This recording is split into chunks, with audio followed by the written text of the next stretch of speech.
Montagne du Yunnan, au sud-est de la Chine.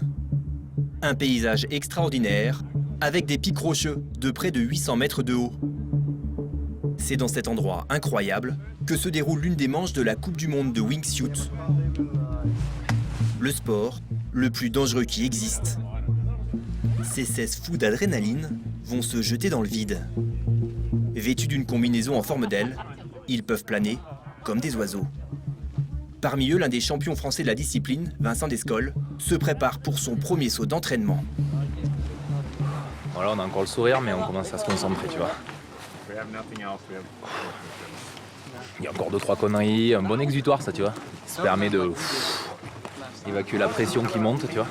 Ce qu'il faut, hein, si t'as pas de pression, c'est que tu vas dans le mur aussi, tu vois. Si t'as pas un petit peu peur, un peu les fouettes, un peu de pression, pas bon. Comme Vincent, tous s'apprêtent à accomplir le plus vieux rêve de l'homme, voler de ses propres ailes. En jeu, le titre de pilote le plus rapide du monde. Est-ce que la piste d'atterrissage est libre? À ses pieds, 2700 mètres de vide. Saut dans 10 secondes pour Vincent.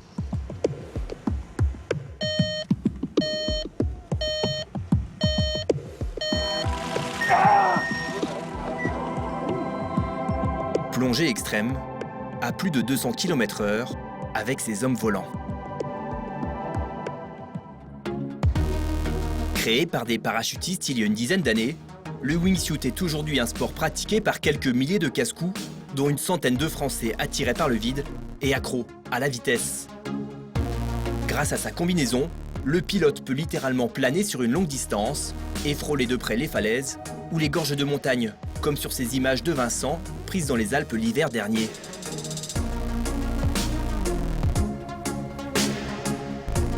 Depuis qu'en 2011, l'Américain Jeb Corbliss a fait le buzz avec cette vidéo, en passant par le trou de ces montagnes du Yunnan, les meilleurs pilotes se donnent rendez-vous au cœur de la Chine pour en découdre. Mais cette soif d'adrénaline n'est pas sans risque. Lors des 12 derniers mois, 27 pilotes de wingsuit ont trouvé la mort dans le monde.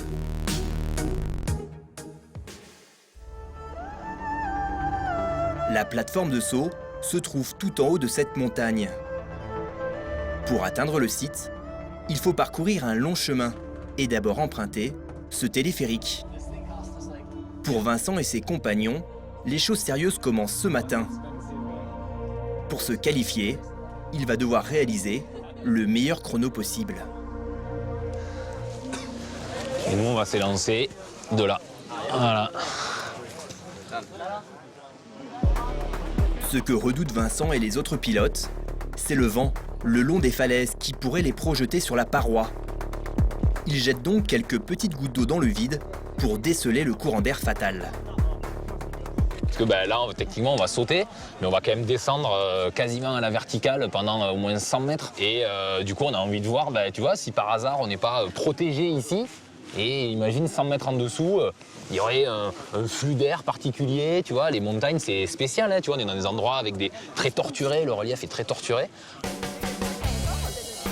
Les adversaires de Vincent viennent du monde entier. Américains, Australiens ou encore Chiliens, comme Sébastien. Tout va bien. Tranquille. Prêt pour le saut d'entraînement. Mais les plus dangereux pour Vincent, ce sont ces deux hommes, au casque noir. Julian, le Sud-Africain, et Noah, l'Américain. Deux pilotes sponsorisés par la ville de Dubaï. Avec un budget d'entraînement illimité, ils sont les grands favoris. Je suis toujours optimiste, moi. Faut aller tout droit, rester constant, avoir confiance, ne pas être arrogant, et tout devrait bien se passer. Mais Vincent a aussi ses chances. Contrôleur aérien dans la vie, il a 7 ans de pratique de wingsuit et plus de 1000 sauts derrière lui. Pourtant, sa vie ne tient qu'à quelques centimètres de toile. Sa combinaison qu'il va enfiler dans quelques minutes. Vu comme ça ressemble pas à grand chose, mais c'est un sacré bout de technologie. Là, rien que là-dedans, tu as une dizaine de matériaux différents. Dès qu'on va se mettre à descendre, l'air va alimenter ces écopes et la wingsuit va se gonfler en fait. Techniquement, c'est comme si On a la surface de 2 parapluies, quoi. C'est comme si tu sautais avec 2 parapluies. Et avec ça, on arrive à non seulement à planer sacrément bien sur plusieurs kilomètres, mais en plus à des vitesses de dingue, à contrôler tout ça. Un contrôle particulièrement délicat. Lâché dans le vide à plus de 200 km/h, la moindre erreur de pilotage peut conduire à l'accident mortel. 100% des accidents des 5 dernières années, c'est 100% d'erreurs humaines en fait. On essaye d'imiter pas le monde des oiseaux, mais ça s'arrête là, quoi. Seule façon pour ces hommes volants d'atterrir, un parachute qu'ils portent dans le dos. Au total, la panoplie coûte en moyenne 4 000 €. Et voilà. Alors pour marcher, tu vois, c'est bien rigolo aussi. Vincent est fin prêt. Les séances de qualification vont commencer. Les pilotes seront classés en fonction de leur temps. Les premiers s'élancent. Et il y a un homme qui est particulièrement vigilant, Liro Sepanen, l'organisateur de ce Grand Prix de Chine. Oh, parfait. Ici, les conditions sont bonnes, même si le vent se lève un peu. Pour lui, une seule priorité, que tous ces champions restent en vie. Ok, nous sommes le sport le plus dangereux sur Terre. On ne peut pas le nier. C'est dangereux de sauter d'une montagne avec un parachute. Et il n'y a pas de garantie. C'est comme à la naissance de la Formule 1. Vous pouvez être le meilleur pilote, le risque existe toujours. Alors que Vincent s'apprête à sauter, 1000 mètres plus bas, une personne scrute le ciel avec une attention toute particulière. Marine, sa femme depuis 2 ans. Rencontrés dans un centre de parachutisme, ils partagent la passion des sports extrêmes. Il y a quelques jours, elle sautait elle-même en parachute de l'une des plus hautes tours de la capitale de la Malaisie. Yes! Aujourd'hui, les conditions sont idéales, mais pour Marine, quand Vincent saute, le risque zéro n'existe pas. Si le saut est simple ou je sais que les conditions sont très bonnes, je n'ai pas trop de stress. Par contre, si je sais que c'est un saut engagé ou nouveau ou qu'il y a quoi que ce soit qui peut devenir un petit peu compliqué, à ce moment-là, oui, je commence à beaucoup stresser. Donc ça dépend en fait du niveau du saut. Vincent doit parcourir 1,7 km en ligne droite. Le plus rapidement possible. Au bout de quelques secondes, il atteint déjà les 232 km/h, presque la vitesse d'une Formule 1. Ah ça y est, je le vois, il est passé dans le soleil. On voit la trace avec le fumigène. Vincent vient de passer la ligne d'arrivée, matérialisée par ses caméras. Elle mesure son temps au millième de seconde près. 33 secondes, 38,7.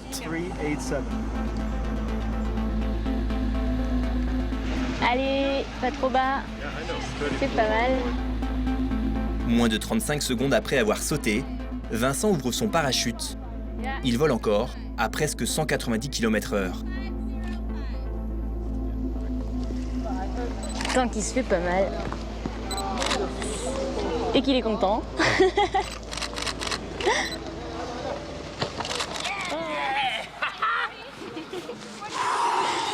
Ça va mon cœur? Spectaculaire! Mais le temps de Vincent est loin d'être le meilleur. Le problème, c'est que selon le règlement, les moins bien classés vont rencontrer ceux qui ont réalisé les meilleurs chronos. Ce qui veut dire que demain, je vais affronter quelqu'un de encore plus rapide. Donc il va falloir envoyer la purée, sérieusement. S'il veut gagner, le Français va devoir prendre des risques. Mais pour les pilotes de wingsuit, l'essentiel n'est pas toujours de l'emporter. Ces sportifs se comportent comme une famille unie qui a subi de nombreux drames. Avant de retourner à leur hôtel, tous vont se recueillir devant un monument érigé dans les montagnes chinoises, en hommage aux victimes de leur sport. Je vais vous demander 1 minute de silence pour la mémoire de Jonathan. Depuis que le Grand Prix de Chine existe, 5 de ses participants ont perdu la vie. Notamment, le vainqueur de l'édition 2013, mort en juillet dernier. Jonathan Flores était colombien, il avait 32 ans. C'est des morts tragiques, mais ils sont morts aussi en vivant leurs rêves.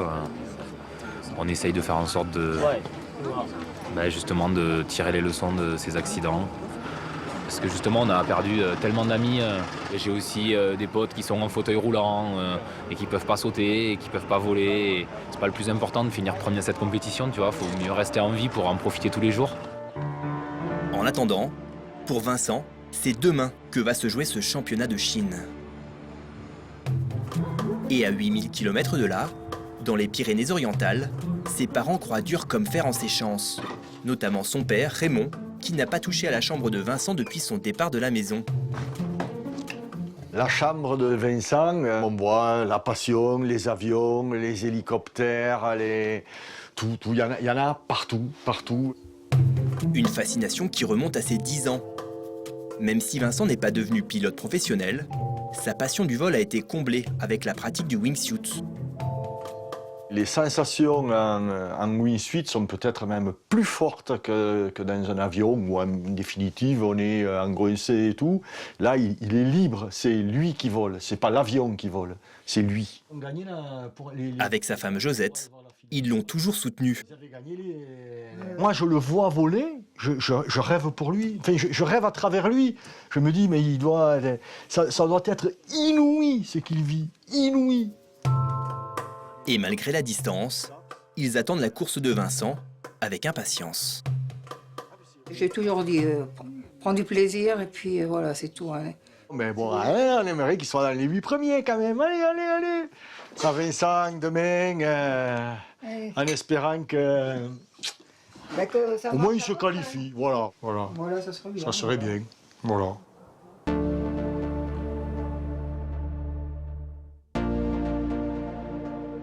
Retour en Chine, où le soleil se lève sur la montagne Tianmen.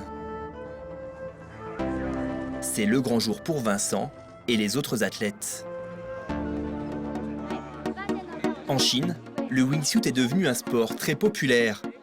Une centaine de journalistes a fait le déplacement et la chaîne nationale va retransmettre l'événement en direct. C'est toi qui vas gagner? Évidemment, c'est moi qui vais gagner. Près de 390 millions de téléspectateurs ont suivi la précédente édition, soit 6 fois et demi la population française. Un vrai engouement national. La compétition peut commencer, mais au bout de quelques sauts, Sébastien, le pilote chilien, va être victime d'un accident. Son parachute, que l'on voit ici sur la droite, s'est emmêlé et dérive dangereusement vers la montagne. Le pilote s'écrase dans la jungle. Très vite, son collègue donne sa position. Il y a un sentier là-haut, juste après le pylône. Il est juste au-dessus. Les secours interviennent rapidement. Sébastien, c'est Mélissa. J'ai une radio. Dis-moi quand tu as réussi à descendre de l'arbre, ok? Plus de peur que de mal. Le Chilien a pu atterrir dans les arbres sans trop de casse. La compétition peut reprendre. C'est maintenant au tour de Vincent. Il y a 2 ans, il avait obtenu la médaille de bronze. Mais aujourd'hui, il se retrouve face à un adversaire bien plus expérimenté que lui. Et cette fois, les sauts sont éliminatoires.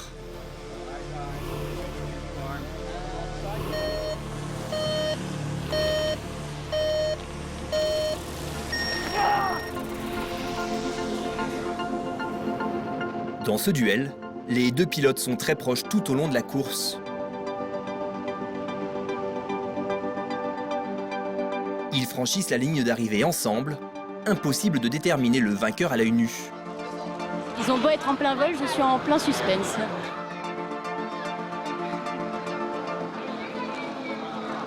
Malheureusement, même s'il atterrit en premier, Vincent est battu pour 4 dixièmes de seconde. C'est Mike, mais au moins... Au moins, c'était super, quoi. Malgré la défaite, il la joue fair play. Belle course, mec. Good race, man. C'était rapide, hein. C'était vraiment très serré jusqu'à la ligne d'arrivée. Hein. C'était vraiment une belle course. Un peu d'émotion, Vincent? Bah écoute, c'était hyper serré tout du long. On était côte à côte. C'était turbulent en plus en l'air, donc fallait faire gaffe à pas se rentrer dedans. C'était une belle course, j'ai fait de mon mieux et au moins il n'y a pas de regret. Pour Vincent, la compétition s'arrête dès le premier tour. Mais pour lui, elle restera un bon souvenir, d'autant plus que tous les pilotes sont rentrés sains et saufs, notamment son ami chilien, qui avait fini dans les arbres. Côté résultat, sans surprise, les 2 grands favoris sponsorisés par la ville de Dubaï prennent les 2 premières places. Avec à la clé 30 000 $ pour le vainqueur. Vincent, lui, a déjà prévu de revenir l'an prochain.